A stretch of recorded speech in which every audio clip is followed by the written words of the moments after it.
You just heard the launch director and launch team are preparing for the readiness for launch poll. Now, the launch director is currently checking with Dragon mission director, NASA launch manager for their readiness. And actually, it sounds like everybody is good there. The launch director will then ask the team, he'll tell them the poll is open, and the 13 members of the SpaceX launch team will be electrically polled for their go to load propellant, as well as continue all the way to launch. Now, we will hear that poll results and a briefing from the launch director at about T-minus 45 minutes. The good news right now is that the weather is go. All the conditions that were read shortly a while ago at T-minus 1 hour have cleared. Where, as the weather forecaster said, cautiously optimistic. Currently, countdown. The probability... Poll is complete. We're go for propellant load. Well, we got an early call out there. And launch control clear to retract the access arm on time. After that, arming access arm retract at T-minus 45 minutes. Got an early call from SpaceX launch director Mike Taylor that the poll is go. You also heard the direction T-minus 45 minutes to prepare for retract of the crew arm. As we hear more discussion, we'll stop and let you listen in. But right now, weather for liftoff, ground level winds are good, 10 to 15 miles an hour, well within limits. Upper altitude balloons show that conditions are acceptable. The red weather conditions have cleared up, the last one being cumulus clouds. And the probability of violation is set at 30% right now. So that's 70% chance of good weather. We're continuing to watch. There is about a less than 10% chance of lightning. We're also watching the abort corridor off of the Atlantic coast. In case, for example, at stage separation, Dragon had to abort into the ocean. The conditions there are acceptable. There has not been lightning lately. The weather, winds are good, light rain. It is go, but NASA is going to continue to watch those conditions. T-minus 45 minutes and counting. Reminder on hold and launch escape protocol. For non-urgent no-go conditions, brief the CE or LD, and they will approve aborting launch auto sequence and proceed to launch abort. For urgent issues affecting the safety of the operation, operators shall call hold on the countdown net. Launch control will immediately abort the launch auto sequence and proceed to the launch abort auto sequence. Operators shall also advise launch director whether structural break or fire is imminent or occurring for Dragon manual escape flight rules. A reminder on fire alarm instructions. In the event of a fire alarm, key operators previously briefed will remain at their post while the alarm is evaluated. In the event that personal safety is threatened, evacuate to the south-facing emergency exit, which leads directly outside. At this time, weather is go for launch. You can see on the screen, we're inside T-minus 40. We're T-minus 44 minutes, 5 seconds. Crew access arm retracting away. Begun. SpaceX launch director is giving the final brief to the crew. And we will be beginning propellant loading at T-minus 35 minutes. So right now on Falcon 9, we're ready to get into propellant loading. Dragon, crew, getting configured, set up. The arm is pulling away. The range is go for launch. They continue to monitor the air and the sea space. Everything looks good. And we finally have gotten green across the board on the weather conditions, but we can't take a deep breath quite yet. We're going to have to watch the weather all the way down to T0, both here at Kennedy Space Center and out in the Atlantic in the abort zones. Now, earlier we saw many of you following the launch from the United States on our hotspot map. Now that we're inside an hour, we're seeing large numbers of folks logging on, tuning in from coast to coast and around the world. So we'd like to know, is this your first time watching a launch live, not counting Wednesday? And if not, how many have you seen before? Tell us using the hashtag LaunchAmerica from your favorite social media platform. And with that, at T-minus 42 minutes, 50 seconds, conditions are go, and we are counting down for an on-time launch. Let's send it back over to Kennedy Space Center as the action begins to pick up on the pad. Dragon, SpaceX, you are go for Section 7, close visors, and arm launch escape system. We will put Section 7 in work, visors come in close.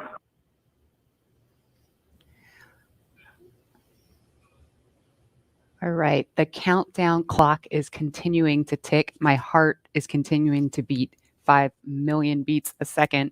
And we are getting so close. SpaceX Dragon in 7.2. Visors are closed. We're arming launch escape system. Copy. And as you just heard, the crew is arming the launch escape system. That is one of the absolute last big milestones prior to liftoff, other than nominal Falcon operations.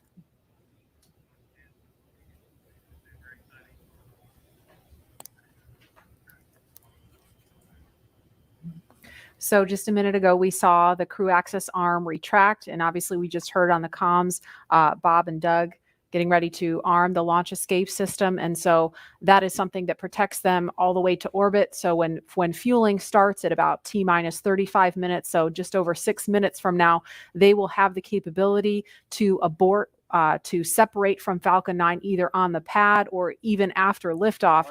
That's a critical safety capability. And we are going to go over to Hawthorne now to take us through these next minutes. Jesse? Section, switch into nitrogen.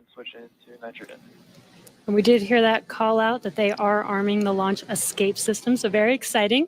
SpaceX has designed Crew Dragon and Falcon 9 to be the safest launch system ever flown.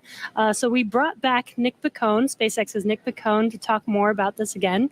Thanks for coming back and joining us today, Nick. Hey, Jesse. Happy to be here. Still monitoring the launch here with our recovery and ground operations teams. Awesome. And Nick was our mission manager for our in-flight abort test earlier this year and now works on the Starlink team. Nick, on Wednesday, you talked about the launch escape system. Could you just give us a brief summary today for those that are joining today? Sure. So the launch escape system, again, is our ultimate safety feature to keep Bob and Doug safe in the event of a major Falcon anomaly on the pad.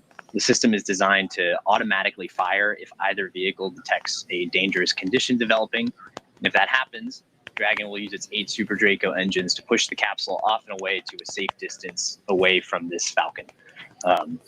This capability is absolutely critical. It's what keeps the crew safe, and we're now active and armed on the pad with it protecting the crew. And as you mentioned, the launch escape system allows the Dragon to separate and get away from the vehicle. I believe it goes into the ocean. What happens after it lands safely in the ocean? Correct. So for most of our failure modes, the successful end state is Dragon deploying parachutes, splashing down safely in the ocean. But since a launch escape can happen while the vehicle's on the pad or anywhere in flight up through orbit, it could be splashing down right off the coast of Cape Canaveral. It could be splashing down thousands of miles away in the North Atlantic. If that happens, to make sure we can get to Bob and Doug as quickly as possible, the Space Force's 45th Space Wing, Task Force 45, has pararescue teams staged and ready all around the world, ready to drop in and rescue Bob and Doug as soon as possible. And you mentioned that the launch escape system will keep them safe all the way up to orbit. What other options are there after Dragon is in orbit? Sure. So if for any reason we're unable to dock to the International Space Station, we have several pre-planned return trajectories, which will bring the capsule down to a splashdown point close to shore, where NASA and SpaceX recovery forces will be waiting to recover them. It'll look like an otherwise totally normal recovery operation, except for the early end of mission. This operation is something we're doing with one of 2 identical crew recovery ships. We do that because the landing sites, we want to maintain as much flexibility as possible. There could be changing weather conditions that bring down one site and leave the other one up. So we have those 2 identical ships, one in the Atlantic, one in the Gulf of Mexico. And our space operations team can redirect the spacecraft to go to whichever site is the safest option for the crew at that time. And with the vehicle, in almost any scenario, it sounds like the vehicle will land into the ocean. And it may look like a gentle landing into the ocean, but it's a pretty dynamic event happening. And you mentioned there are teams that are ready to go and rescue the vehicle and the astronauts on board. How do you prepare for something like that, especially with so many different scenarios that could happen? Sure. So we're lucky to have had about a decade of recovery experience with Cargo Dragon 1 in our previous trips to the International Space Station. That, along with our booster recovery missions, we've got a great team of recovery operators here who have a lot of offshore experience with our spacecraft. The system, though, that we took that experience, we built up a new crew recovery ship, two identical crew recovery ships, I should say, which have a lot of those lessons learned baked into the design of that ship and the operations. These new ships have complete medical facilities, an operational helipad, and redundant communications, power, and propulsion to make sure they're robust and ready for anything we encounter offshore. We've also done tons of training exercises with SpaceX team, the NASA team, and the rescue forces I mentioned earlier, practicing capsule recovery, emergency scenarios where we have to get the crew out of the capsule while they're still in the water, as well as those helicopter evacuations, taking off and landing from the pad many times so that we make sure the team is ready to do that. They're all staged and ready. They feel ready to support, and will be ready to call on us if anything goes wrong today. Awesome. It sounds like Bob and Doug are in some really good hands and will be safe no matter what occurs on the vehicle. So thank you, Nick, for joining us again, for walking us through all of those details. I hope you're just as excited as we are for a launch coming up here very, very shortly now. So we're going to send it over to KSC to Lauren. Thank you, Jesse. So as you just heard, fueling is about to begin at T-minus 35 minutes. We are about 50 seconds away from that. And so we're getting really, really close to the first launch of astronauts into orbit from American soil since 2011. The launch escape system is armed, which, as you know, happens before fueling. And Dragon propellant load, that's the propellants that are inside of the Dragon capsule, not the rocket. Prop load for Dragon took place weeks ago and just a few miles down the road in what we call Dragonland. And those propellants, they are MMH, or monomethyl hydrazine, which is the fuel that we use. It's hypergolic fuel. And NTO, or nitrogen tetraoxide, that's the oxidizer. Those two come together and they ignite in space to propel the vehicle. You don't need that TTEB or a third thing to ignite because hypergolic propellants don't require it. You just need the fuel and the oxidizer. And as you just heard, propellant load has started on Falcon 9, and that's awesome. All right, so that bipropellant system feeds all of the engines on Dragon. So Dragon has 12 service section engines in each. So there's 3 in each quad, 3, 3, 3, and 3. Those are used for on-orbit maneuvering for Dragon. There's also 4 additional Dracos that are underneath the nose cone for large delta V maneuvers that the vehicle will perform. But the engines that Nick Pacone was talking about earlier are Super Draco engines. We have 2 in each quad of the vehicle, so 8 total. And those are bigger engines with a high flow propellant system. And those are what lift Dragon off of Falcon 9 in the unlikely event of emergency that requires us to get off of Dragon, off of Falcon. Now, you probably remember, let's see, a Mercury, Apollo, Soyuz, they have that big pointy tower on top. That's the launch escape system for those vehicles. It is actually just another rocket on top of the spaceship that lifts the vehicle off. In the case of Dragon, our escape system is integrated into the vehicle completely. And so that's just better from one less thing you have to jettison every single flight. But it also allows us to have escape capability from the pad before T0 all the way through to orbit. And so even if the very last minute, if we needed to get off of stage 2 while we're in space, we could actually escape to orbit. Right. So yeah, that's the escape system for little baby Dragon here. Thanks, Lauren. And thanks for walking us through that, because I think it's really important that people understand that critical safety capability. And that's the whole point when we hear that launch escape system is armed. What that means is that in an instant, they can separate from Falcon 9, shoot up into the air, and then they can splash down safely in the Atlantic Ocean under Dragon's parachutes. And it was designed to do that. So now that fueling is underway, it's been going on for about 2 minutes now. So they have that safety capability ready to go on standby in an instant if they need it. And so we want to go over to Hawthorne now for an operational update from John Innsbrucker. John? Fuel and stage 2 fuel, all flow rates tracking nominally.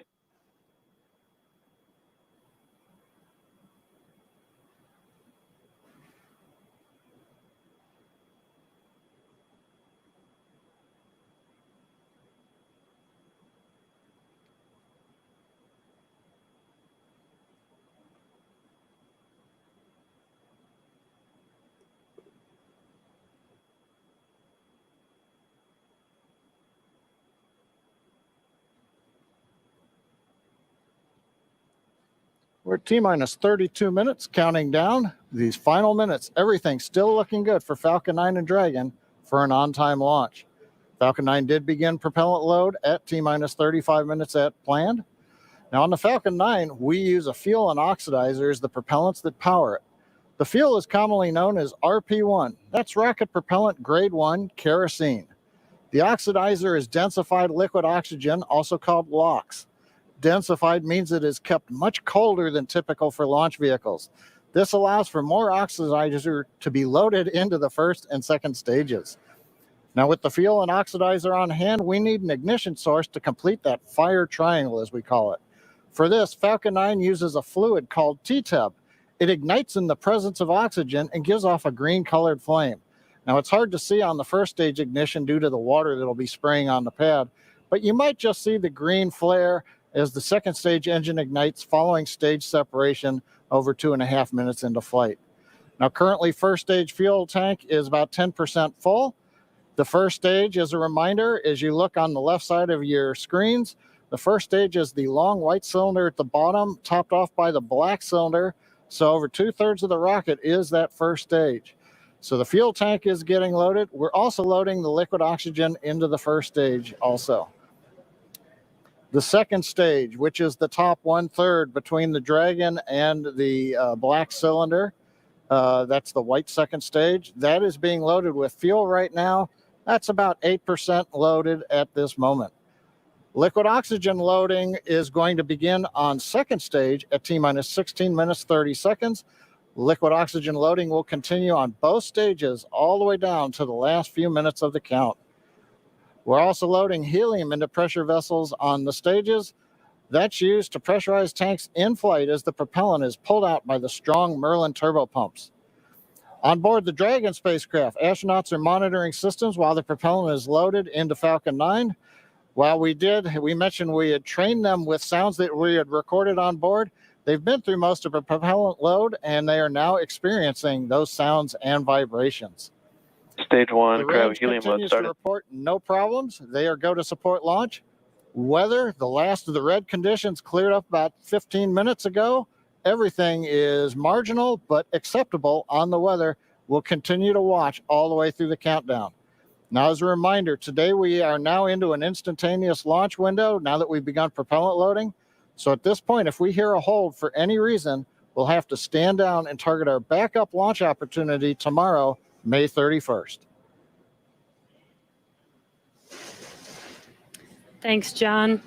For Demo 2, Bob and Doug's flight to station will take about 19 hours, and their journey is fairly similar to the trip our Cargo Dragon makes back and forth to the International Space Station, but with two noticeable differences, and that's docking and splashdown. And as we await T-minus 0 in just under 29 minutes from now, the ground operations teams are doing a series of system checks to make sure Dragon and Falcon 9 are both ready for liftoff. And we're continuing to get live views inside the capsule with Bob and Doug. And you're now also looking in firing room 4 down there at the Cape. Once we hit T0 and a successful launch occurs, we will watch Falcon 9 and Dragon make their ascent until the Falcon 9 first and second stage separates and sends Dragon on its way to the space station. And at this point, mission operators will prepare Dragon for on-orbit operations, where the vehicle will execute a series of burns that gradually raise its orbit to align more closely with the space station, as you can see in this animation. And just after putting Dragon into the same orbital plane as the station, the teams will get ready for Dragon's approach and docking maneuvers. The next Dragon will make its approach and actually dock with the space station. And this is a very different process from what we've seen with Dragon cargo deliveries in the past, which use a process called berthing. Berthing requires a spacecraft to approach the station and then stop so a crew member can maneuver the station's robotic arm to capture the spacecraft. Docking on this version of Dragon can be done autonomously with no crew on board the station. It's typically a faster process, both when arriving and leaving, but it does still require pinpoint accuracy to approach safely.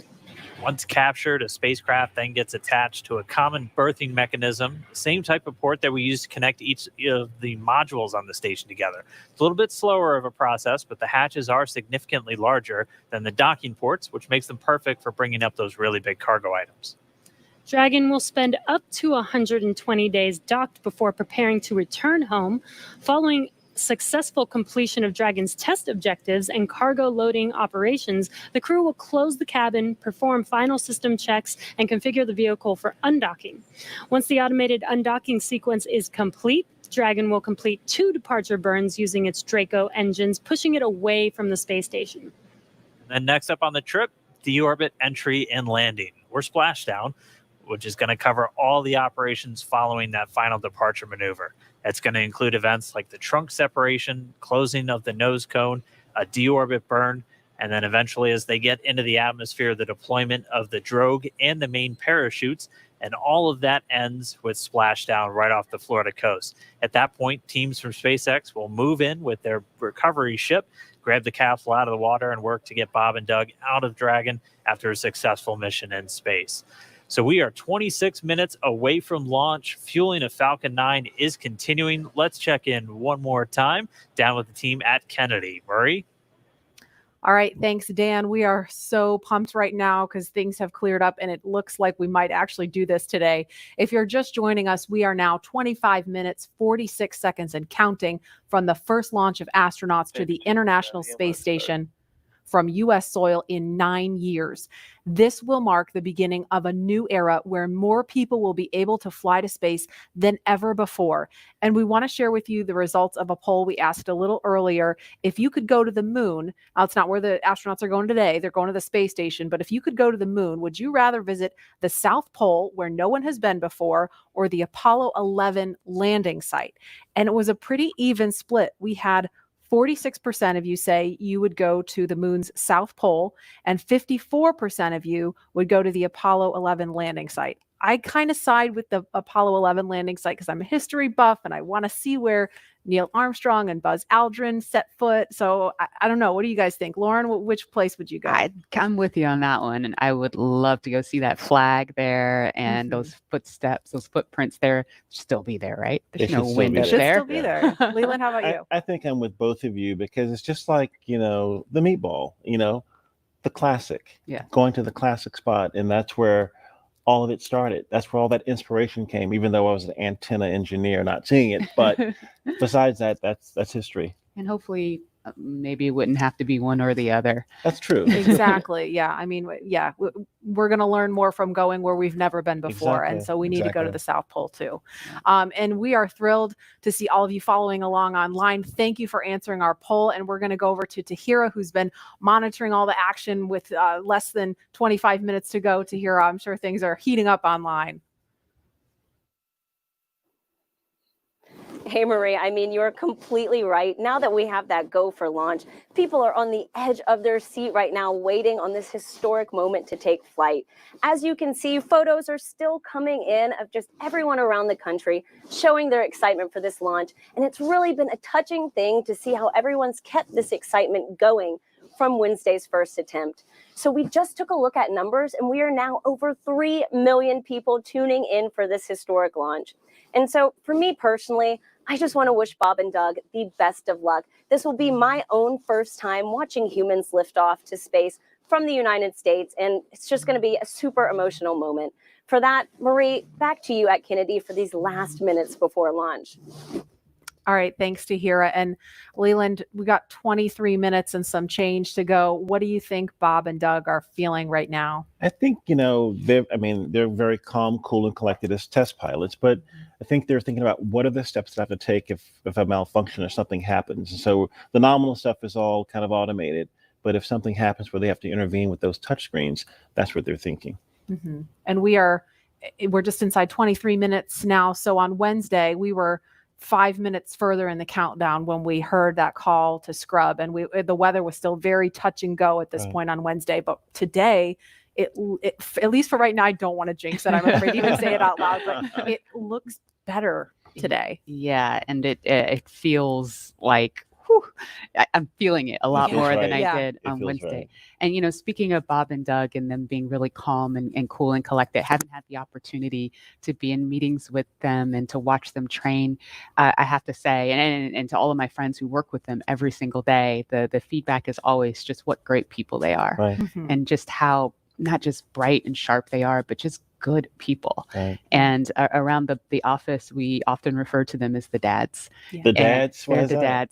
dads. They're dads. They are dads, Okay. and we've met their families. And when you see people on that very personal level, it starts to mean so much. They Right. are a part of our team. Yeah. They're not a customer.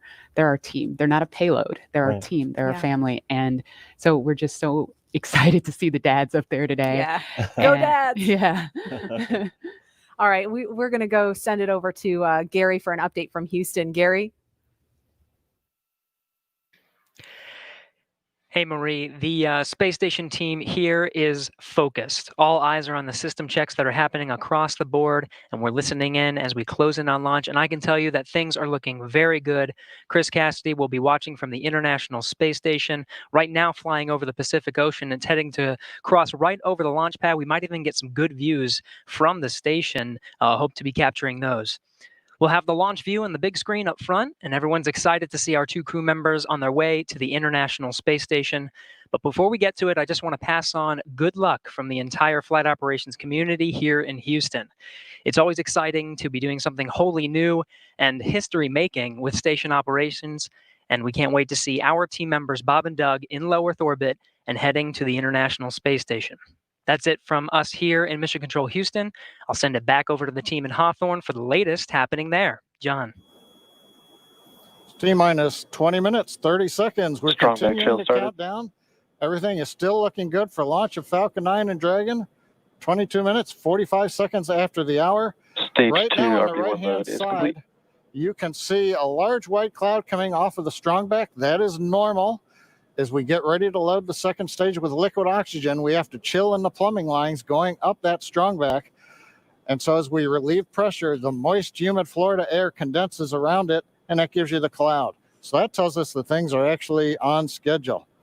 We did begin propellant load at T-minus 35 minutes. Fuel loading on the second stage, I believe we just heard the call out that it is complete. First stage fuel load is continuing, and right now that's a little more than, that's about 60% of the way full. So things are looking good. Second stage is getting ready to begin the liquid oxygen loading. After they finish chilling in the lines that you see on the monitor, they'll begin the load at T-minus 16 minutes and 30 seconds. The range right now is go, ready to support. Weather continues to be go. As we inch our way closer, we're keeping our fingers crossed. We're waiting to hear if anybody calls out an issue, but for the moment, as you can see on the screen, it looks good. Now on the Dragon side, the Dragon mission director and the team there are reporting no issues. They've done their communications checkouts. The crew access arm, as you can see, is retracted away from the spacecraft. The crew is strapped in and they are ready to go. Now, final instructions will be going to the crew at T-minus 10 minutes. The crew displays will be configured for launch, and that setup will give astronauts Bob Behnken and Doug Hurley insight into how the launch is proceeding and provides constant updates on vehicle health. We've already heard the crew give their go, close their visors, and get ready for launch. For Dragon, it'll enter terminal count at T-minus 5 minutes. When it transitions to internal power, we'll hear continued callouts on the countdown net as we get close to 0 and to liftoff. But right now, at T-minus 18 minutes, 15 seconds, everything continues to be go for an on-time launch. So Dan, Jesse, things are looking pretty good. How are they doing over at your stand? Things are great from about 15 feet away from you, John. And honestly, things are looking pretty great down at the pad there. We're seeing a lot more blue in the sky. Green is the color we want when we're talking about weather, and that's where we're sitting right now. So we're continuing to count down. We are under 18 minutes away from liftoff. Again, it's an instantaneous liftoff it's going to be 12:22 and 45 seconds here on the West Coast, 3:22 and 45 seconds over on the East Coast there in Florida. Just a reminder, it's going to be about a 9-minute ride up to orbit for the Falcon 9 and Bob and Doug on board Dragon. It'll be a 2-stage flight. So we'll see the first stage fly until we hear MECO, or main engine cutoff, about 2.5 minutes into flight. After that, the second stage will take over, and continue to power them the rest of the way. Second engine cutoff comes in just under 9 minutes at about 8 minutes and 44 seconds. Following that second stage completing its job, it'll continue to coast for about 3 minutes. It'll do a slight attitude adjustment and null out any rate, so make sure it's not in any kind of a spin before they do separation. So that's when the Dragon spacecraft will physically separate from the Falcon 9 vehicle, and Bob and Doug will be flying free.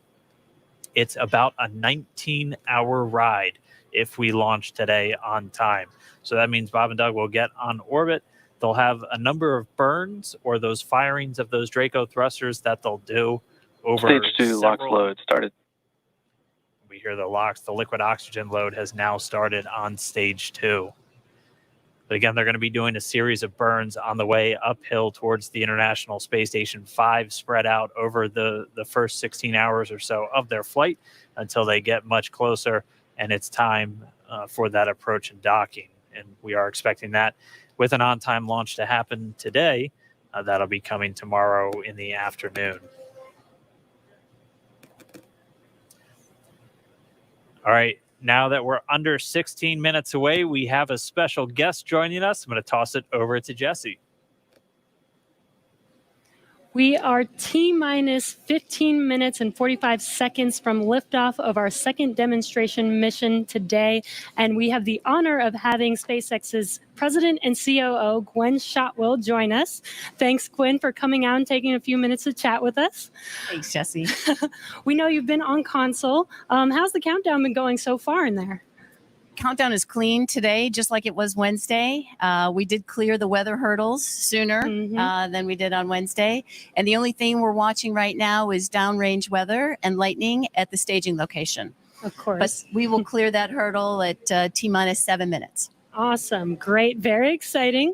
Now I'm going to throw it back to 2012 because you were on console for Dragon when it was first making its way to the space station. How does that experience compare to today? Stage 2 LOX is on the DPs. So I was nervous then. I stopped getting nervous for launches. Today I'm nervous again. Super nervous. Stomach and throat. Understandable. No, it's a fantastic day today. I'm really excited. The team is pulled together. It's such a professional operation. And when I say team, by the way, I mean SpaceX and NASA. These folks have been working incredibly hard and have done a fantastic job. Yes, and we are all so excited. And we know that you have to get back inside of mission control, but is there anything that you wanted to say before liftoff to NASA and SpaceX? Well, I want to thank NASA, of course, for their generosity and their help with getting to this place. I want to thank all the SpaceXers who have come together to make this moment in history. And I want to thank Elon for hiring me. We thank Elon for hiring you as well. Thank you so much for joining us. We'll let you get back to mission control. And good luck with launch today. Thanks, Jesse. And Godspeed, Bob and Doug. Well, we are so excited. We are just a few minutes away from countdown. So we are going to turn it over to Dan and John for the final minutes in terminal count. Take it away, John. T-minus 13 minutes, 30 seconds, continuing to count down. We're continuing to load fuel onto the first stage. That should finish up in just about 6 minutes. Fuel is completely loaded on the second stage. That's closed out. And we are continuing to load liquid oxygen on both the first and second stage. The liquid oxygen load beginning on the second stage just about 3.5 minutes ago. We are also loading cryogenic helium into the storage vessels on the first and second stage, getting in the last little bits of helium when we keep it cryogenic, cold and liquefied. That gets us, just like we do with liquid oxygen, the maximum amount into the storage volume so that we can get the most performance out of the vehicle. Right now, we are in a fairly quiet state on the vehicle. Ground pumps continuing to put the propellant in to first and second stages. Next significant issue callouts that we're going to hear will probably be inside the T-minus 10 minutes when they talk to the crew. We'll listen for that. But at the moment, everything continuing to look good at T-minus 12 minutes and 20 seconds.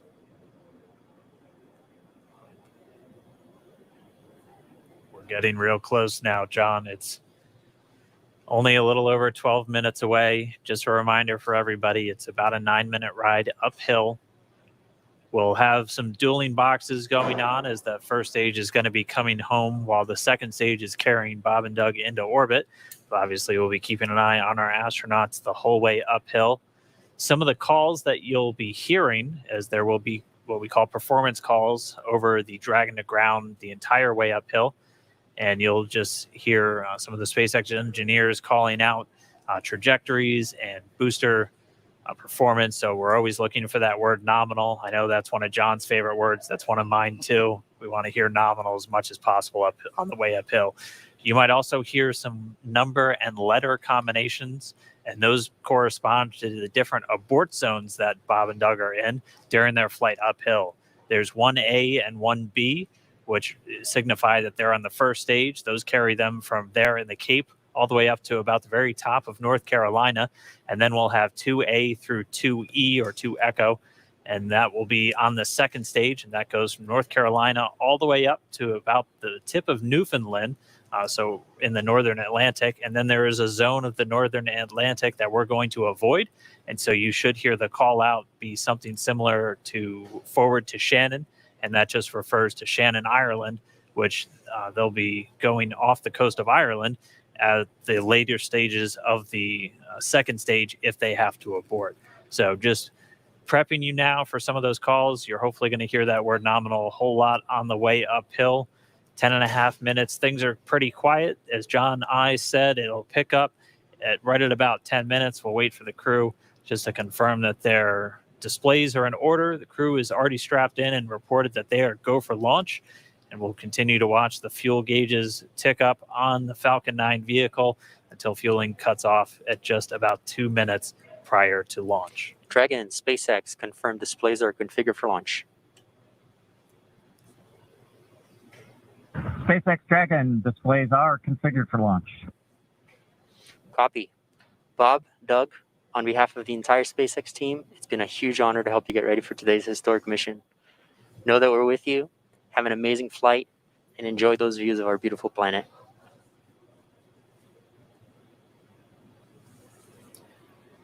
Thanks, Jay. It is absolutely our honor to be part of this huge effort to get the United States back in the launch business. We'll talk to you from orbit. Thank you. Copy all. Thanks for those words. The SpaceX core. So again, that voice that's going to be talking to Bob and Doug throughout their mission from right here in Hawthorne, just offering a few quick words. The crew did confirm their crew displays are configured for launch. We are coming up on 9 minutes and counting. We've gotten through T-minus 10 minute with the crew discussions. Activity is now going to switch over to Falcon 9. Our next major event comes at T-minus 7 minutes. We begin what we call engine chill. Pre-valves will open. Those currently separate propellants on the first stage from getting down to the Merlin engines.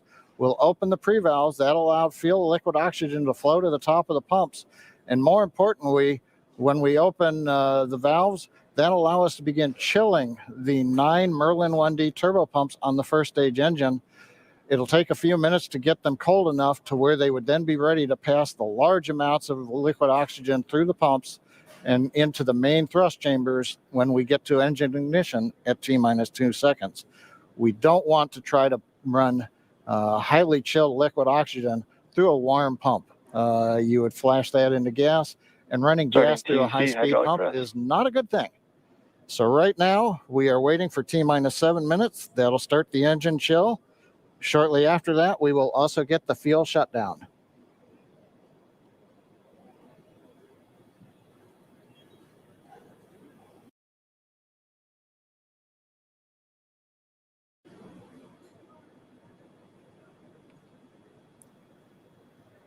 Listening to the SpaceX launch director in the background there.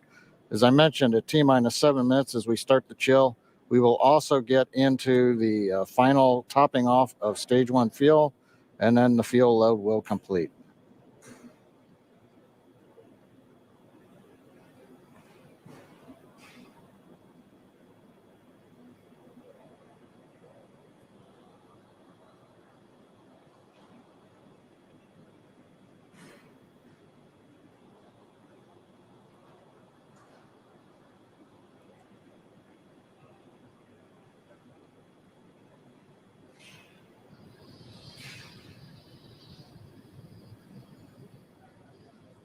Stage 1 and Stage 2 engine chill has started.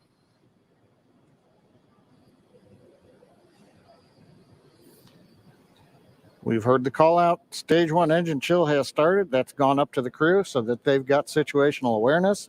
As I mentioned, the pre-valves are open. And now we are topping off first stage fuel, getting ready to finish the fuel load.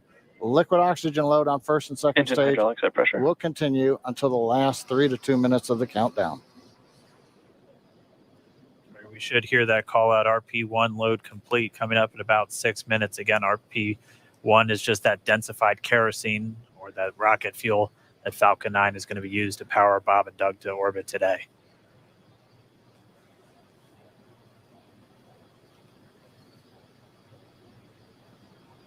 And Stage 1 fuel is closed out.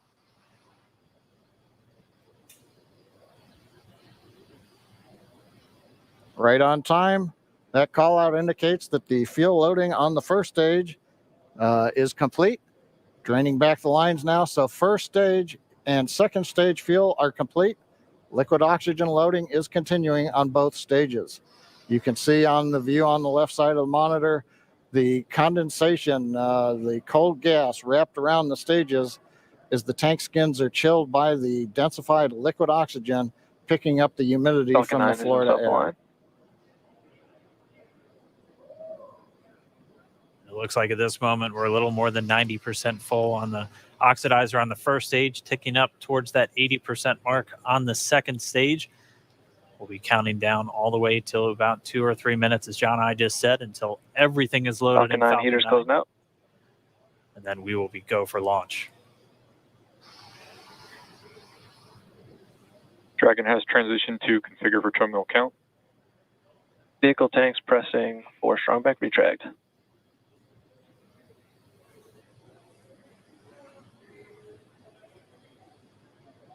Repressurizing the Falcon 9 tanks, we're going to open the clamp arm around the second stage and begin to retract the strongback. We'll move back about 2 degrees. That'll get us to the liftoff position. At liftoff, the strongback will then recline about 45 degrees away. Started. Stage 2, RP1 bleed. Launch director called out the strongback retract has started. On the left, you'll see it go back just a couple of degrees. Stage 1, RP1 bleed.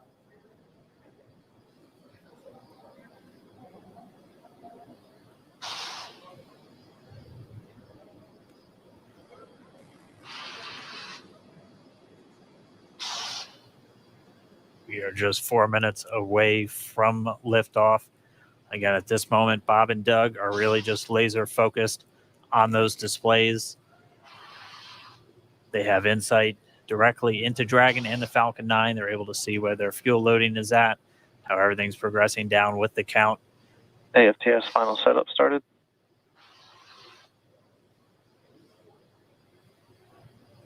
3.5 minutes from launch.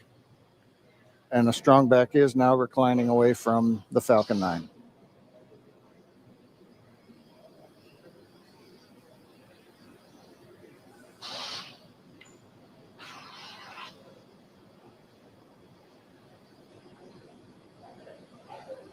MBAC igniter purges.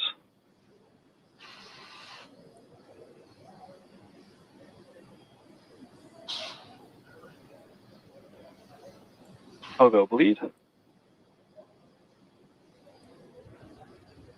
Dragon has transitioned to terminal count and is on internal power. Stage 1, LOX load closed out.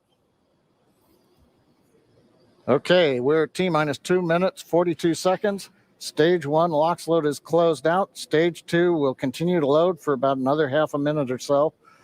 Once we get the completion of Stage 2 LOX loading, we have to vent down the line. So you'll see another large white cloud coming off of the strongback. That'll be normal. That'll happen around transitioning to T-minus internal power. 1 minute and 40 seconds. We're going on internal power now. Just a few seconds away from the Stage 2 LOX load being complete. It's been almost 9 years since we've been in this position. A lot of work done by thousands of people to get to this point. All our eyes focused on 2 now.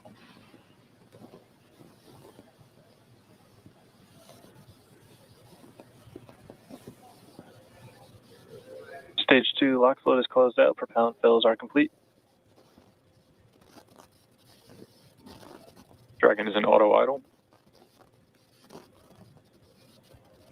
Stage 2 LOX load complete. All fuel, all oxidizer on Falcon 9. 1 minute, 34 seconds to go till launch. Ground gas closeouts is starting.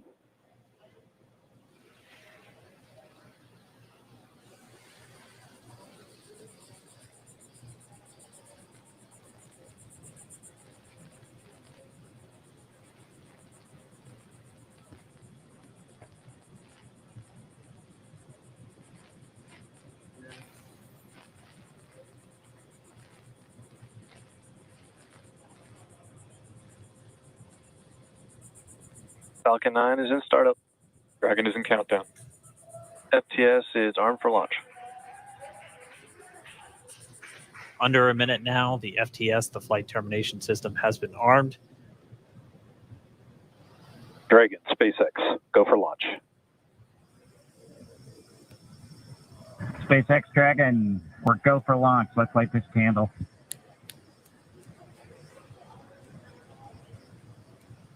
T-minus 30 seconds.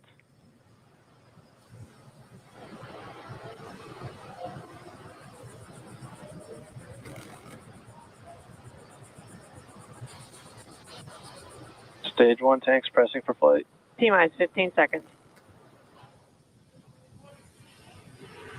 10, 9, 8, 7, 6, 5, 4, 3, 2, 1, 0. Ignition.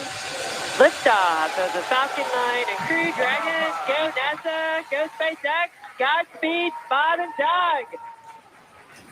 America has launched. And so rises a new era of American spaceflight, Stage 1 and with propulsion it is the nominal. ambitions of a new generation continuing the dream. 20 seconds into flight, stage 1 propulsion is nominal.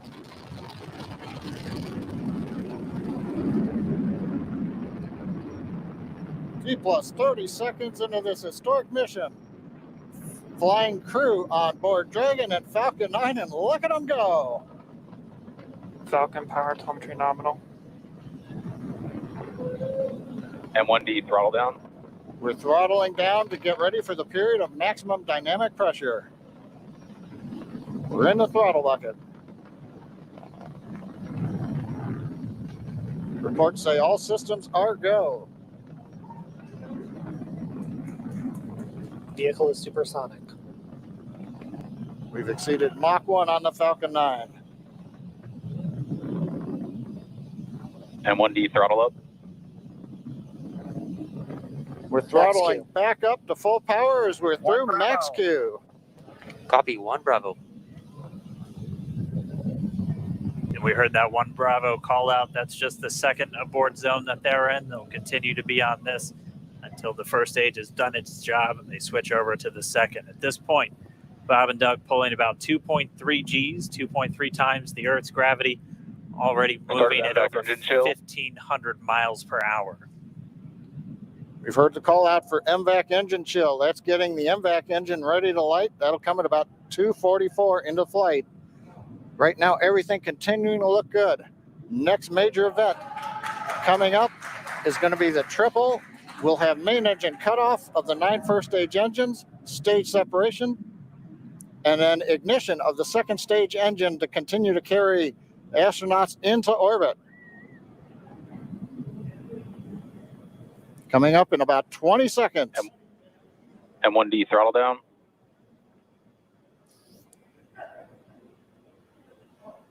We heard we're throttling down the Merlin engines on the first stage.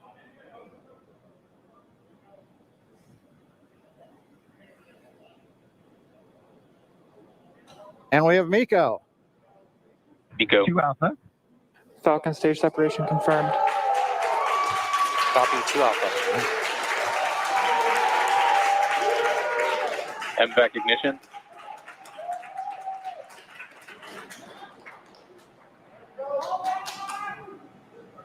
All right, we have stage separation confirmed. The first stage beginning its flight back. The second stage being powered by that single Merlin 1D vacuum engine has ignited and is now carrying Bob and Doug into orbit. So they're going to continue under the power of this second Stage stage, 2 propulsion is nominal. which will cut off at SECO, or second engine cut off at about 8 minutes and 44 seconds into today's flight. So a little over 5 minutes to go still on this second stage. You heard the call out to Alpha, so they're now in the longest abort zone that carries them all the way from about North Carolina up the eastern seaboard, almost to Canada. Things looking good, though, getting good call outs, nominal propulsion on that second stage. Bob and Doug continuing to make their way into orbit.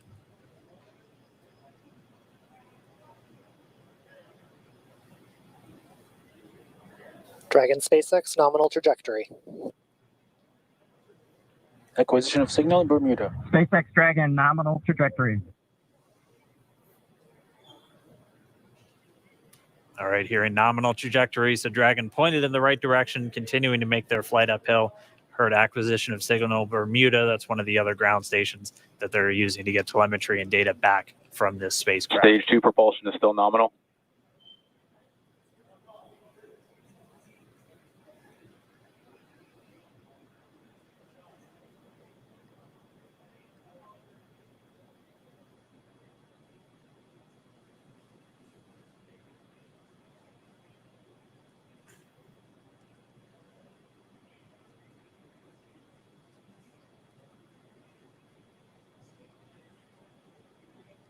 Little over 4 minutes, 40 seconds into the flight. Bob and Doug flying at more than 5,600 miles Dragon per hour. SpaceX nominal trajectory. Already almost 200 miles downrange from the Kennedy Space Center. Nominal trajectory continuing.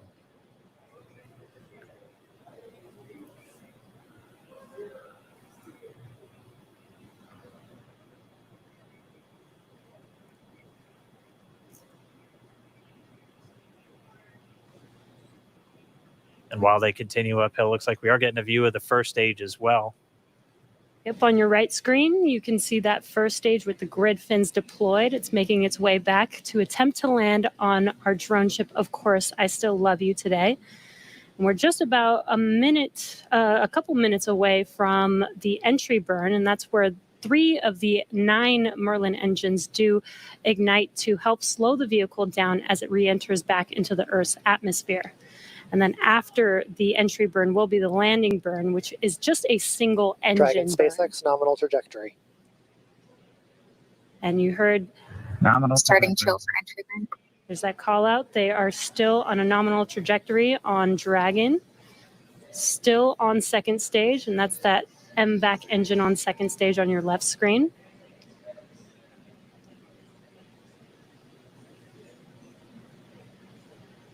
Again, on your right screen is that first stage booster coming back towards our drone ship. Of Course, I Still Love You. We're about a minute away from entry burn. Meanwhile, that second stage continuing to power Dragon into orbit. Again, if you're keeping an eye on that timer, that's going to continue to burn until 8 minutes and 44 seconds into flight. So a little over 2 minutes from now, we'll hear the call out SECO. It'll then be a little Stage under, 2 propulsion is still good. A little over 3 minutes until Dragon physically separates from the second stage of the Falcon 9 after the upper Dragon stage gets a SpaceX chance. nominal trajectory. Dragon copies nominal trajectory. Continuing to check in with Bob and Doug as they are on a nominal trajectory. Just about 10 seconds away from that first stage, starting that entry burn on your right screen. We should be able to see that view live. Stage 1 entry burn startup.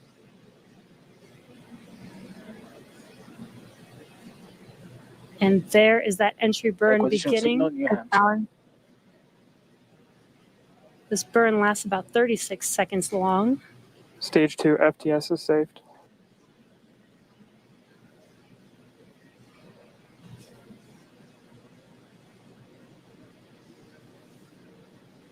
While that entry burn continues, we're just about a minute away from SECO. We'll have a number of events all happen in rapid succession. It'll Copy, be the shutdown. second engine cutoff. Stage 1 We'll entry be burn looking for shutdown. that stage 1 landing burn shortly after. Yeah, actually, just within a few seconds of each other. such a cool view on your left screen, seeing Bob and Doug on Dragon. Right now you can see the displays that they are seeing right now themselves. Terminal guidance. MVAC throttle step. We are coming up 25 seconds or so away from SECO, or second engine cutoff. This is also the point where Bob and Doug are experiencing their highest G-force. We're seeing the counter tick up to right about 1.8. Copy, Shannon. You heard Shannon, so that just means they're in their final abort zones. If they were to abort at this point, it would either be an abort to orbit or to land off the coast of Ireland. Standing by for second Stage 1 landing cutoff startup. confirmation. MVAC throttle step. MVAC shutdown. Stage 1 landing ladder. Confirmation of SECO's second engine cutoff. Now we are waiting for our first stage to make its way to our drone ship. Of course, I still love you. Dragon SpaceX nominal orbital insertion. Launch escape confirmation, nominal Dragon orbital copy. insertion. Nominal orbital insertion. And what you're seeing on your screen is a live view of our drone ship, where our first stage will be coming down. Looks like we lost that live view, but we'll wait for confirmation of that landing shortly here. Falcon 9 first stage is successfully landed. And there you can see on your screen, Falcon 9 has landed. This is the first Falcon 9 to carry humans to orbit, so very exciting for us. And as you can see on your right screen, Bob and Doug are still making their way to their targeted orbit. M1D to recovery 1. So exciting today. M1D. It doesn't stop. It does not stop. All right, we did hear again that call out, good orbital insertion. So that means Falcon 9 and Dragon right now exactly where they're supposed to be. M1D to FRC on recovery 1. And it's right at about 12 minutes when Dragon will separate. Looks like we saw a 0G indicator floating around there. I know Bob and Doug owe us a little bit about what exactly that is that they brought up with them.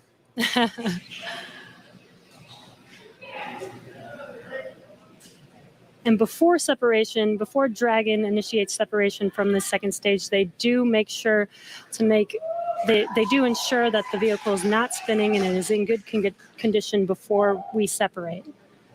That's right. The upper stage does small attitude maneuver using some cold gas thrusters built into the rocket body itself. Exactly. So we do expect that separation to occur in about a minute from now, but they do wait until they have full confirmation that it is ready to separate. Such cool views. I cannot get over this view that we are seeing right now. Bob and Doug on the right screen, inside of Crew Dragon, out in space.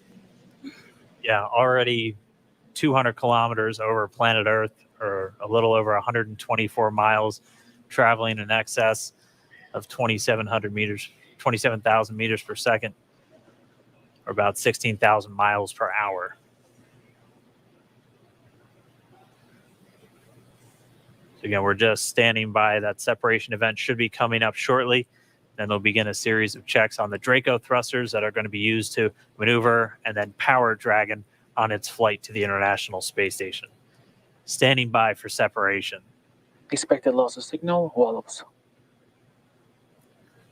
It sounds like we had an expected LOS loss of signal with one of the ground stations.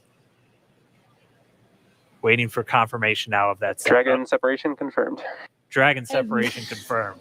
There is a great view right in front of you of Dragon separating. Separation confirmed.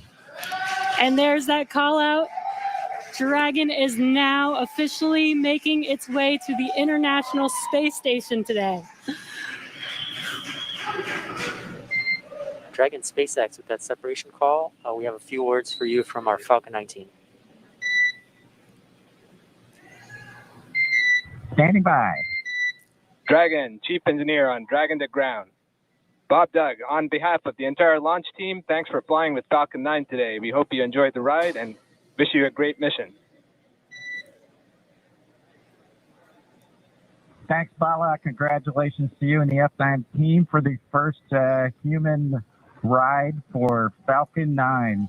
and it was incredible. Appreciate all the hard work, and thanks for the great ride to space. Copy all. Oh, and Mike, proud of you guys and the rest of the team. Thank you so much for what you've done for us today, putting America back into low Earth orbit from the Florida coast. Copy all. Good luck. Godspeed.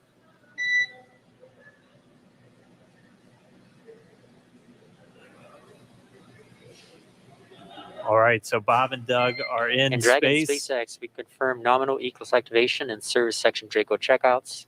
Nose cone deploys in progress. Copy all. We're monitoring. The Corps here in Hawthorne giving the crew a heads up that we have confirmation the nose cone is deploying. So again, that nose cone is going to open up a little bit more than 90 degrees, goes up to about, I think, 105 degrees. And that's going to expose the actual docking ring and the hatch that they're going to be going through once they attach to the International Space Station. And also 4 of those Draco thrusters, we call them the forward bulkhead thrusters, that are going to be used for these major phase burns or firings of those thrusters to actually raise their orbit gradually over the coming hours. Also heard good activation of the ECLS. That's the Environmental Control and Life Support System. That's everything controlling their atmosphere, just keeping Dragon a nice, safe, habitable environment where they're going to be living for the next 19 hours until they arrive at the space station. Right, exactly. And Falcon 9's job may be done for today, but the mission is not over. Crew Dragon's job is not done. As you can see, Bob and Doug are still inside Crew Dragon, making their way. It will be a 19-hour trip to the International Space Station before they dock tomorrow morning. And such cool views. I love that we can get these live views here and see and watch what they're doing now that they are in orbit. Yeah, it's incredible to just be looking over their shoulder, to be along for the ride. And we're going to be with them, and we're going to be with all of you the entire way for their journey to the space station. We're going to be covering live throughout. Bob and Doug will obviously have a sleep period where they'll get about 8 hours of sleep a little bit later today before they wake up for all of their final approach. One of the major things we are looking forward to in the next couple of hours is going to be their first turn at the controls. So they're actually going to be using those touchscreen displays to take control and manually pilot Dragon. We'll walk you through what that's going to look like. And assuming we have some good ground station coverage, we'll be able to get views from right inside Dragon, looking over their shoulder as they manipulate the controls at the display. But I mean, we had a smooth ride uphill, both stages of the Falcon 9 doing their job, placing Bob and Doug into orbit. I mean, this is a day, this is a historical day. This is us kicking off that new era of space flight that we've all been talking about and longing for since the space shuttle program came to an end in 2011. Yes. And the weather cooperated. Yes, second time's a charm. Right. All right, so day for the history books. As you can see, we have lost some live signal there, but the mission still continues, and we're going to send it over to KSC to continue broadcasting live with you. Loss of signal, Newfoundland. Yeah, Jesse and Dan, we are just in awe over here. When I woke up this morning and looked at the weather forecast, I was like, man, we're going to be back here on Sunday, but we did it. The room cleared out. Everybody was outside watching, and inside the lights were shaking, the cameras were shaking. Lauren came back in with tears in her eyes.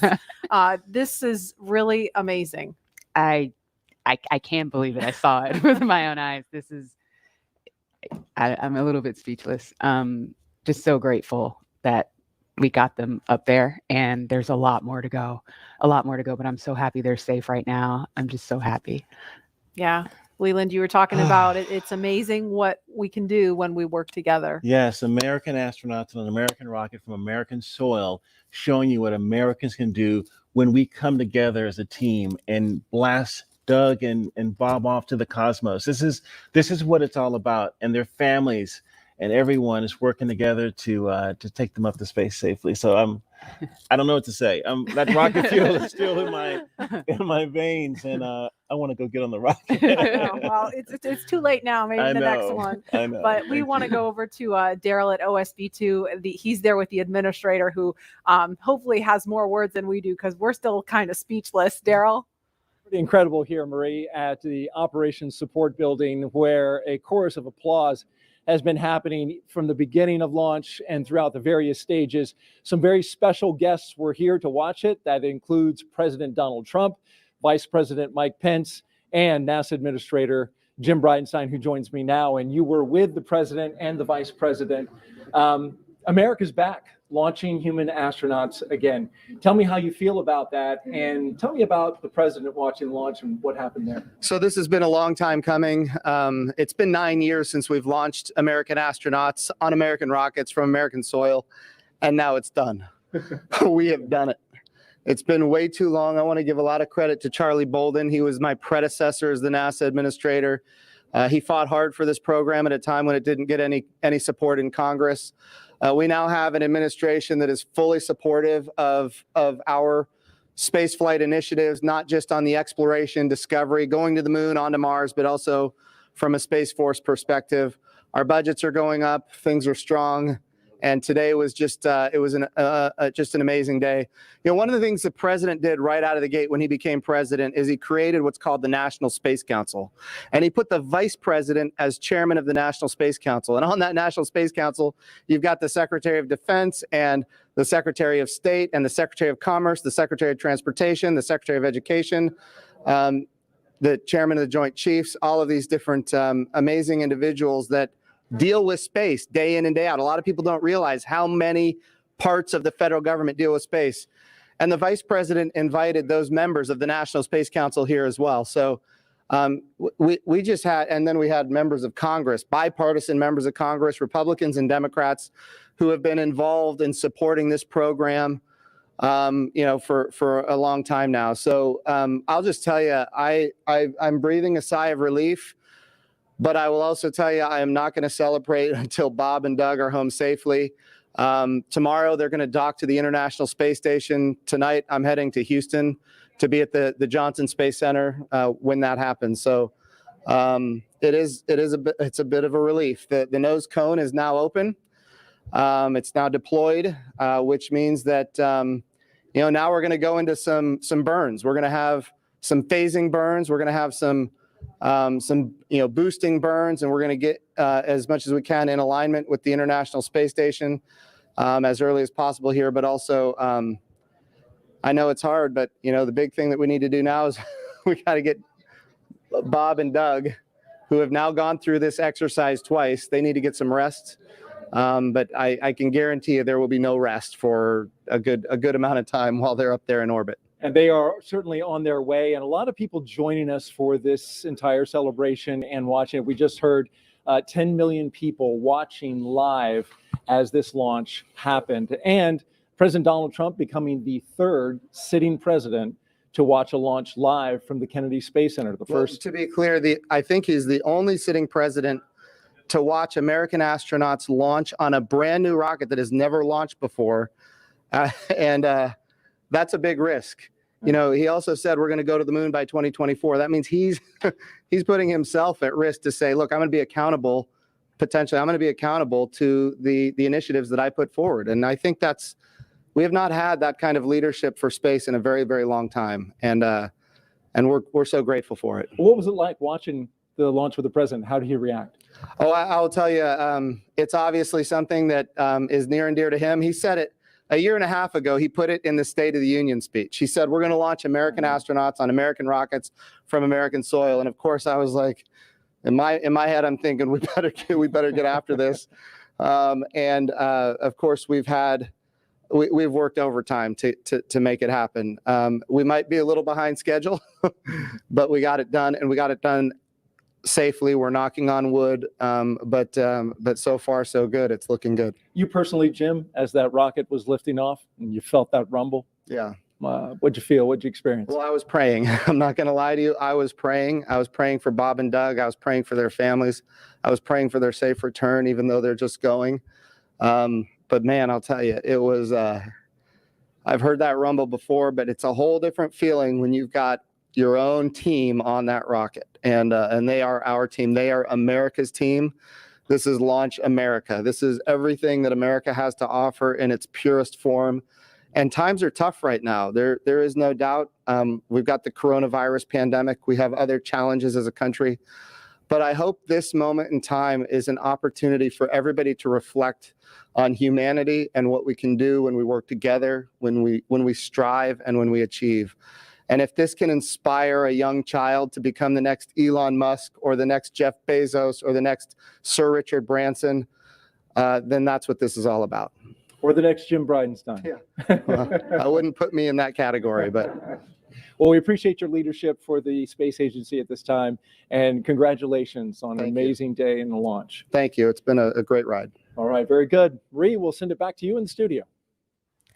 Doug and Bob are on course to arrive at the International Space Station tomorrow, May 31st at 10:27 a.m. Eastern Time. And we'll be staying on the air for continuous live coverage along the entire ride to the station. So though our coverage here is concluding, we will turn it over to the teams in Hawthorne and Houston to take us through the next phases of the Demo 2 mission, all the way through hatch opening and a welcome ceremony on the space station for Bob and Doug tomorrow. That's right. And as you follow along, we invite you to tune into a post-launch news conference that's happening here at 6:30 this evening Eastern Time on NASA TV. We'll have NASA and SpaceX leaders here to take questions live on this unprecedented achievement in human spaceflight. And in addition to NASA TV, you can follow along always on Twitter at @NASA and nasa.gov for mission updates as it progresses. Here now are highlights from the mission so far. May 30th, 2020. Remember this day. You'll have this memory forever. The day America returned astronauts to orbit from U.S. soil.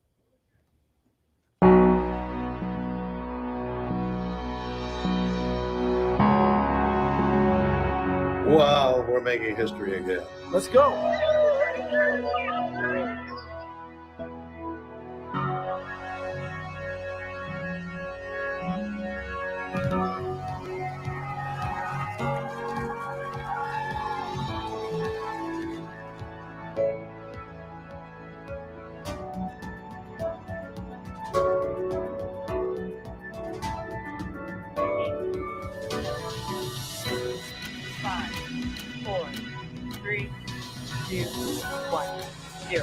Ignition. Liftoff of the Falcon 9 and Crew Dragon. Go NASA, go SpaceX. Godspeed, Bob and Doug. America has won. So rises a new era of American spaceflight, and with the ambitions of a new generation continuing the dream.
All right. Well, we do want to thank Marie, the entire KSC team, for that great launch. Marie, Lauren, Leland, it was great being with you guys the whole time.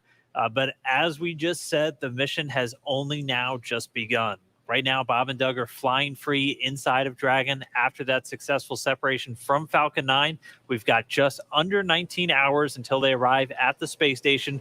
We're going to be here with you the entire trip. Immediately after Dragon separated from Falcon 9, it began what we call activation and rendezvous phase of the mission. During this phase, Dragon is configured for on-orbit operations. The phase begins after separation of Dragon from Falcon 9 and ends with the completion of the final co-elliptic burn. Our initial orbit today is 190 kilometers by 205 kilometers, with those values representing the perigee and apogee of the orbit, or the lowest and highest points over the Earth. That means the orbit isn't a perfect circle, but more like a slight ellipse. Over the next 19 hours, Dragon's going to execute a series of burns, which will gradually raise its orbit to align more closely with the station. There are going to be 5 major burns or firing of those Draco thrusters on Dragon that are going to bring it close to station before we begin our final approach maneuvers. The first one is coming up in just a little bit, and it's the phase burn. Right now, teams are doing their go, no go to get ready for that, and it's performed at the first apogee, or the highest point of the initial orbit, and that's going to raise Dragon's perigee to a higher altitude. And after a calculated time, which is based on what our orbital data shows us, the boost burn raises Dragon's orbit until it's just 10 kilometers lower than the space station, followed soon after by the close co-elliptic burn to place Dragon on orbit roughly co-elliptic with the space station. This means Bob and Doug will be about 10 kilometers lower than the station during their entire orbit around the Earth. The fourth maneuver is the transfer burn, where we raise Dragon's apogee, or highest point of its orbit, to just 2.5 kilometers below the station. And we round everything out with a final co-elliptic burn to once again maintain a constant orbit beneath station. It's just 2.5 kilometers below. Then we get into the approach initiation and final stages of Dragon's rendezvous with the space station. This is also where we start what we call joint operations between the Dragon control team here in Hawthorne and the space station flight controllers in Mission Control Houston. The teams transition to those integrated ops roughly 45 minutes prior to approach initiation, which is another burn that really means Dragon's getting close. During the approach, SpaceX flight controllers work in tandem with the NASA team in Houston to activate and test out a number of systems on Dragon, including establishing bidirectional communications with the station using a system known as C2V2, which stands for Common Communications for Visiting Vehicles. They also set up a data stream from Dragon to the station, just giving another path for Dragon telemetry or data about its performance to come down to the ground and giving an additional command capability to astronauts on board the station. They'll also maneuver Dragon to the proper attitude and then initialize the navigation sensors used for that very slow and methodical approach to station. At approximately 5:24 a.m. Pacific time, that's tomorrow morning, Draco thrusters on Dragon will fire for the approach initiation burn when Dragon is about 2.5 kilometers below station and just about 7 kilometers behind it. This will swing Dragon up until it is about 400 meters directly below the station, and this maneuver will also move Dragon inside one of those 2 safety zones around the station that requires a set of go, no-go pulls with the different control teams. The first zone is called the approach ellipsoid, which is an imaginary shape measuring about 4 kilometers by 2 kilometers by 2 kilometers, which is essentially a large 3-dimensional oval. Before Dragon is given permission to move inside the ellipsoid, referred to by the teams as the AE, it is configured to be on what is known as a 24-hour safe trajectory. This means that if Dragon lost all control... SpaceX for update.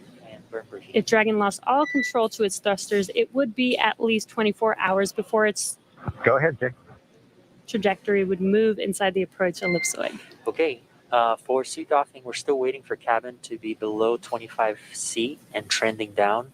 It looks like it's on the way there, but not quite. And the second item is during the burn, we may have intermittent comm and due to pointing, and this is expected.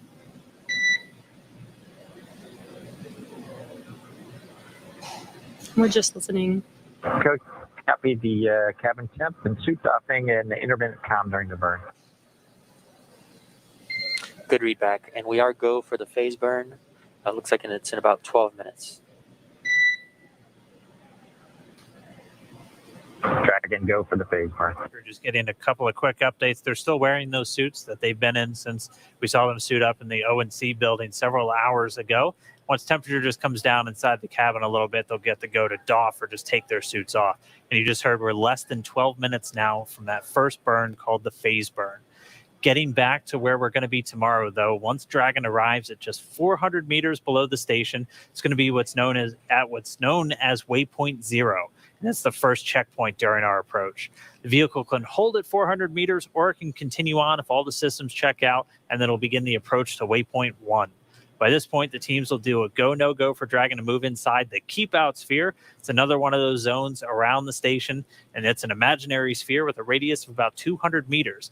It's just another chance to confirm all the guidance, navigation, and control systems are working correctly on Dragon before we move it in really close to station.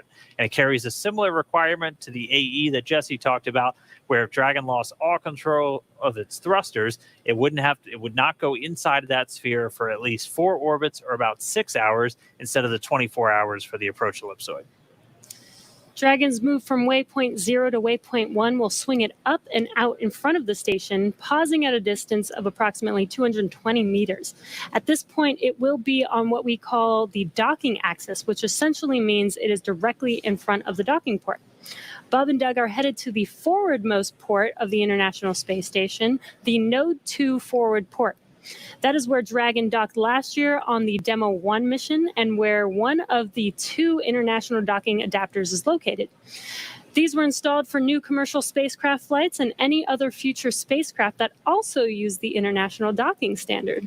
Before moving into the final waypoint, the crew will execute their second manual flight test, except this time they'll be in what we call the near field. That just means they're close to the station. The crew will actually command a hold when they're 220 meters away from the station and conduct a series of maneuvers. So it'll be Doug and Bob at the controls. First, they'll fly Dragon to the center line of the docking approach, just precisely lining it up with that docking port. Then they'll do a number of translational maneuvers, so using the Draco thrusters on Dragon to move it around the different axes. And then they'll always be checking in with the ground on how much propellant is used. Again, translational is just you're moving back, forward, side to side. When we refer to attitude maneuvers, it's where you're pointing. But once they're complete with that, they'll transition control back over to the Dragon flight computer to resume that automated docking. And once Dragon is only 20 meters away from waypoint 2, that the spacecraft focuses on aligning its docking system with the docking adapter. Dragon will then fly in and make contact with the IDA, giving us what we call a soft capture. The soft capture ring then retracts until sensors indicate it's time for hooks to drive in place to give us a hard capture and firmly secure Dragon to the station. Then it's time for leak checks and hatch opening, which is currently timelined to come about 2 hours following docking. We're going to be here with you the entire way. And again, it's going to be a 2-team effort once Dragon gets really close. So why don't we jump over to Gary, International Space Houston. It's got to be exciting seeing that launch and knowing that they're on the way to you. How's the team doing, Gary?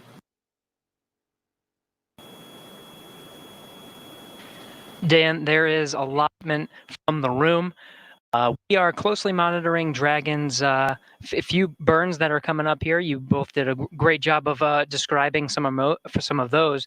From the International Space Station side of things, we're really in a monitor mode for much of the flight. Once it gets closer to some of the docking portion of the flight that you were going through, that's when we'll start really kicking into gear for joint operations. Just when the Dragon is just about 80 kilometers away, we'll start doing our checkouts of a system called C2V2. That's the communication system. Dragon, through the most of its flight, will be talking or communicating with the TDRS satellites, geosynchronous satellites around the Earth. Right about the 80-kilometer part, we'll be turning on the C2V2. That is the common communication for visiting vehicles and establishes a link between the International Space Station and Dragon. It'll be turned on for some S-band connections and testing some of the radio signals as Dragon makes its approach. Really, though, we'll be monitoring the approach through some of those final burns once it's in front of the International Space Station. The space station has a few things that it needs to do from the attitude control side of things to really prepare the station for docking, switching some of the thrusters over to the Russian side and really relying on those control moment gyros and the angular momentum there to keep the International Space Station nice and steady. Once it makes its approach, it'll really be up to Bob and Doug to perform those final maneuvers and into docking. Chris Cassidy, though, will be monitoring from the inside. He's got a tool called the RPOP, and he'll be monitoring the approach from the inside of the International Space Station. Chris Cassidy, through the past couple days, has been preparing the International Space Station for Bob and Doug, getting some of the beds that they'll be sleeping in on the International Space Station ready, really preparing some of the tools that he'll use for the monitoring. And then when Doug and Bob are nice and close to the International Space Station, opening up the hatch and getting some air right between the hatch where Bob and Doug will enter the International Space Station. Everything's still looking good from the space station side of things. We should be exiting a loss of communication now and going back and getting some views from station. Still having great views from Bob and Doug incrementally. We'll be following right along through the duration of this flight until it docks just 19 hours from now. That's it from us in here in Mission Control Houston. Dan, I'll stand it back to you over in Hawthorne. All right. Thank you, Gary. Now joining me here in Hawthorne, though, we'll get her a second to get mic'd up and everything, but SpaceX's Kate Tice, who was with us for Demo 1, we got to do the splashdown together. Now we're going to do kind of that initial flight on orbit with Bob and Doug. So, Kate, thanks for jumping in. Yeah, absolutely. Hi, everyone. I'm Kate Tice. I'm a senior engineer here at SpaceX. Really excited to be joining you for the Demo 2 webcast here with Dan, like he said, in front of mission headquarters here in Hawthorne. So like he was saying before, Dragon is going to be performing a couple of different things going on in the next few hours. We're going to have 5 major burns, but at the moment, we are coming up to the first burn, which is the phase burn. And that's going to be, again, the first firing of those thrusters, those Draco thrusters. It'll be using both the forward bulkhead, so the ones that were uncovered by that nose cone, and also the ones around the service section or around kind of the bottom portion. And we've been looking at our timeline, and it's expected to last about 492 seconds is what they have it in there. So it's going to be a fairly long firing. And again, these are done just to gradually raise up the orbit. So essentially what we're doing is we're waiting until we're at the highest point of our orbit over the Earth. We're firing the thrusters, and that raises up the lowest point of our orbit. And then we just circle everything out with what we call a co-elliptic burn once we get back to that other side of the orbit. So they're going to just gradually do that over the coming hours until they're at the International Space Station. And then it's time for docking. Yeah. So, like Dan said, we have a total of 12 a total of 12 Draco thrusters on board of Dragon. In addition to the 4 bulkhead Draco thrusters, which we'll be using upcoming, there are 12 more Dracos in the service section, which is the area along the lower part of the Dragon capsule. These will be used in every burn and are primarily there to help maintain Dragon's attitude, which is especially important when doing the finely tuned approach into docking. Now, they can also be used for smaller translational maneuvers, but right now we're approaching the phase burn, and that should be about 3 minutes. Yep. So we're just going to continue to stand by, wait for that phase burn. That'll be the first major on-orbit event since they've done all of their checkouts and the nose cone is open. And then we'll be standing by. We should be having the first manual flight test coming up in just about 50 minutes from now, if everything goes well. So that'll be our first chance to watch Bob and Doug actually fly Dragon. And so, I mean, that's going to be really cool. Again, it's designed to fly itself the entire time, but it's the crew has the ability to step in should they need it. And they'll actually be stepping in and taking control. So they'll be flying a brand new spacecraft for the very first time. Yeah, something that I like to remind my friends and family, as we've been leading up to this launch for the last several days, this is a demonstration mission. And so like that far field manual flight test that we'll have coming up a little bit later, Bob and Doug, they're test pilots. This kind of mission is what they live for. before. If I remember correctly, it was 1981. Shuttle Columbia was the last time that we tested a completely new vehicle. So it's been a long time since anybody has had the opportunity to do a test flight like Bob and Doug are doing today and will be continuing to do for the next 19 hours. So that opportunity for them Dragon to SpaceX for suit doffing plan. that and opportunity for them observation to take control of the Dragon capsule if, for some reason that they need to, that is one of the test objectives. Yeah, we're right now, cabin environments are stable. Our plan is to give you the go for suit doffing after the phase burn. And we are seeing Draco Orbit 2, Draco 4 is a little bit a low temperature out of family. We're not tracking any immediate concerns, but just wanted to make you aware that we are looking into that.